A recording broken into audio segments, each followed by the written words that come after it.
वज्र गुणन पद्धति आम केमती समाधान करवा तुमको दुईटी समीकरण दब पचार वज्र गुणन पद्धति समाधान कर बुझे कि दुईटी सह समीकरण दब तुमको कह वज्र गुणन पद्धति समाधान कर बुझे वज्र गुणन पद्धति आम केमती समाधान करवा वज्र गुणन पद्धति समाधान करने पूर्व तुमको ये सूत्रटी को मन रखा पड़े ये सूत्रटी को मन रखा पड़े एक्स बाई b1c2 माइनस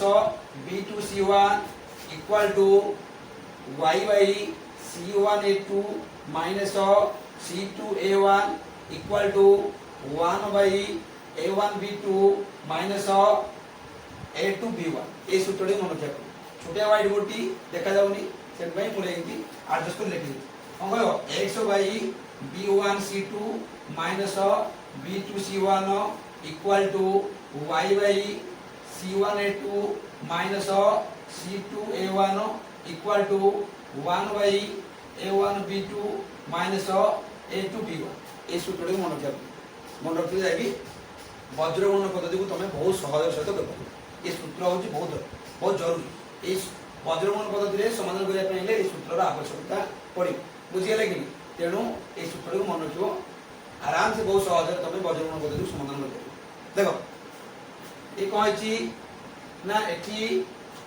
ए जगह क्यों a1 जगह क्यों अच्छी ना a1 लिखो a1 इक्वल टू केते ना 1 एठी a1 जगह क्यों अच्छी ना 1 अच्छी कमा b1 इक्वल केते हबो ना b1 जगह केते अच्छी ना 2 अच्छी b1 जगह केते अच्छी 2 अच्छी तापरे c1 जगह लिखो केते ना c1 जगह क्यों अच्छी 1 अच्छी लिखो 1 तापरे a2 जगह क्यों अच्छी समीकरण देखो एटा को तुम समीकरण 1 प्रथम टा समीकरण 1 द्वितीय टा समीकरण 2 बुझिए देखो एठी a1 जगह क्यों अच्छी ना 1 अच्छी लिखिलो b1 जगह क्यों अच्छी ना 2 अच्छी लिखिलो c1 जगह केते अच्छी ना 1 अच्छी तापर ए समीकरण 2 के आसीबारी a2 जगह केते अच्छी ना 2 लिखिबो समीकरण 2 के आसीबो a2 जगह रे हमें 2 लिखिबो तापर कमा a2 जगह केते लिखिबो 2 लिखिबो b2 जगह केते लिखिबो ना b2 जगह रे -3 अछि केते अछि ना -3 अछि कमा c2 जगह केते अछि ना c2 जगह रे -12 अछि केते अछि -12 अछि है ना एबे कोन करिवो ना आकुआले की ए सूत्र रे प्रयोग कर दो ये जो a1 b1 c1 a2 b2 c2 एगुडी को नै की ए सूत्र रे प्रयोग कर ये होची हमर सूत्र कोन थिला ना x by b1 c2 minus b2 c1 equal to y by c1 a2 minus c2 a1 equal to 1 by a1 b2 minus a2 b1 ए सूत्र रे पके दो देखो सब जगह मूल्य कोड काणी की ए सूत्र रे पके दो देखो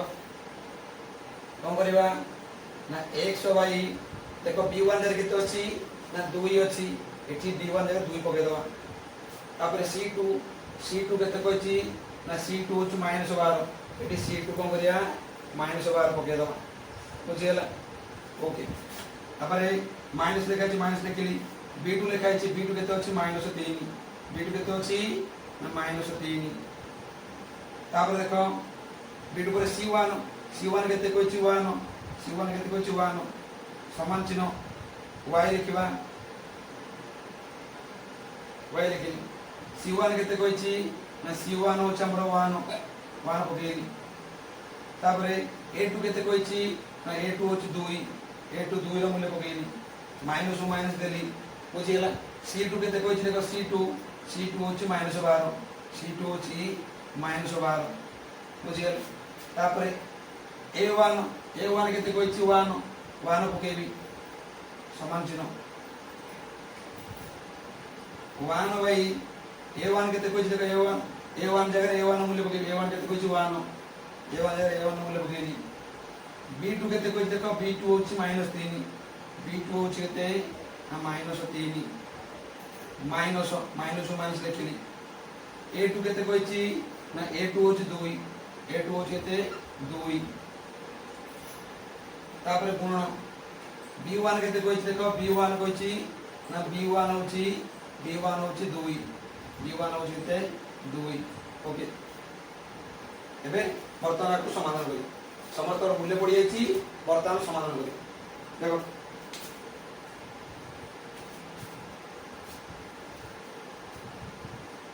देखो कौन लिखा है ना 100 बाई 2 को -12 से गुणले हम केते ना -24 केते हबो -24 2 को -12 से गुणले हम -24 तापर -3 को 1 से गुणले -3 हबो -3 को माइनस से गुणले +3 हबो कोन हबो ना +3 समान चिन्ह y बाई 1 को 2 से गुणले 2 हबो तापर -12 को 1 से गुणले हबो केते -12 को 1 से गुणले -12 आ -12 को हम यदि माइनस से गुणिबो केते हबो ना +12 केते हबो ना +12 समान चिन्ह 1 बाई देखो ये होची -3 को यदि तमे 1 से गुणिबो हबो केते ना -3 को तमे यदि 1 से गुणिबो हबो केते ना -3 हबो तापर -2 को यदि तमे 2 से गुणिबो हबो केते ना माइनस केते हबो ना -4 केते हबो -4 देखो मु तो कोन कहली आउट समाधान कर दवा ये 100 बाई -24 रु 3 गले केते हबो ना -21 बुझि गेल ये होची 2 को तुम 12 से मिसेबो केते हबो ना 14 हबो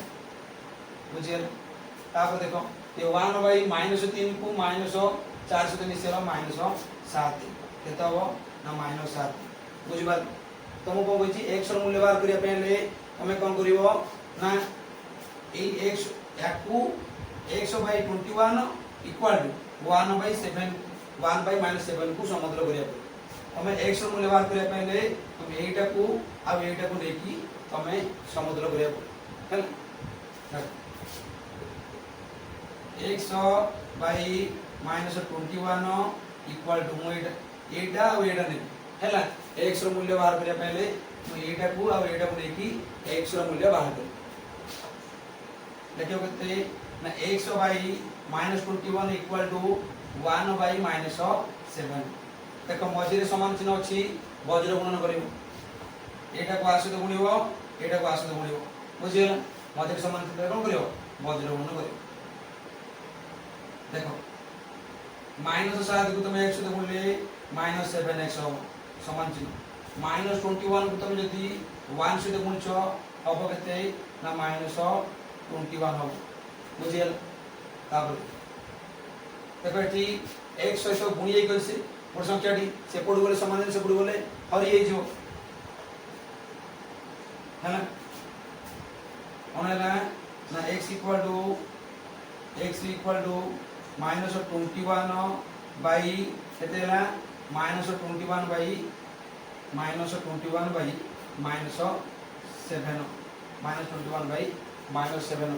बुझियो कोन करबा ना ये होची 100 हमें 100 मूल्य बाहर करे पहले तुम कोन करिवो ना ए 100 बाई 21 इक्वल टू 1 बाई -7 उस कोन समान कर लिखियो एटा को तुम आ सहित समान कर लिखियो 100 मूल्य बाहर करे एटा को आ सहित समान कर देखो लिखली 100 बाई -21 इक्वल टू 1 बाई -7 देखो ये कोन छी ना एटा मध्य समान चिन्ह तो को करे वज्र गुणन करियो एटा को आ सहित गुणिवो एटा को आ सहित बुझिए देखो मु कोन कहली ना -7 को x से गुणले हला -7x -21 को तुम यदि 1 से गुणिबो -21 हो बुझिए तापर कोन अछि ना x से गुणी के अछि और संख्याटी से पड़ गेल हरि हे जिवो कोन हबो हरि हे जिवो देखो x इक्वल केते हला ना -21 बाई -7 माइनस को माइनस कटि गला आउ रहला केते देखो ना 7 को गुणले काटिबा 21 में 7 रे भाग दा मिलियो केते ना मिलियो 3 x रो वैल्यू मिला केते 3 मिलला से जा y रो वैल्यू काढे पहले तमे ए दीटा को नबो ए दीटा को y रो मूल्य बाहर करिया पहले तमे এই দুইটাକୁ ନେଇକି ଯିବ ସମାଧାନ କରିବ ବୁଝିଲେ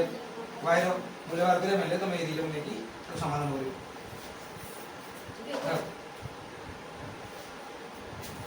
देखो y ର ମୂଲ୍ୟ ବାହାର କରିବା ପାଇଁ ତମେ କଣ କରିବ এই দুইটাକୁ ନେଇକି ତମେ ସମୁଦ୍ର କରିବ এই দুইଟାକୁ ନେଇକି ତମେ ସମୁଦ୍ର କରିବ y by 14 equal to 1 by minus 7 बुझिए y ର ମୂଲ୍ୟ ବାହାର କରିବା ପାଇଁ ତମେ এই দুইଟାକୁ ନେଇକି কোন সমাধান করবে দেখো मैं এটাକୁ লিখে দেই বর্তমান